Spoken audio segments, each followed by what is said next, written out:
Meus filhos, olha lá a fogueira, apagou. Olha que minha fogueira, por que vocês estão me passando situação aqui? Olha, vou ter que abandonar.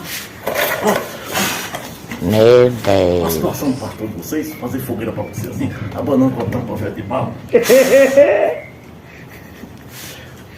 Me ajuda, meu filho, eu comigo.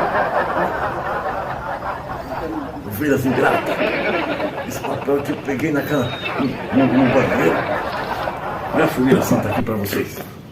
Lembre-se, eu preciso de dinheiro. De novo, não! Pra vocês colocar em casa, pra vocês botar um piso, pra vocês precisarem.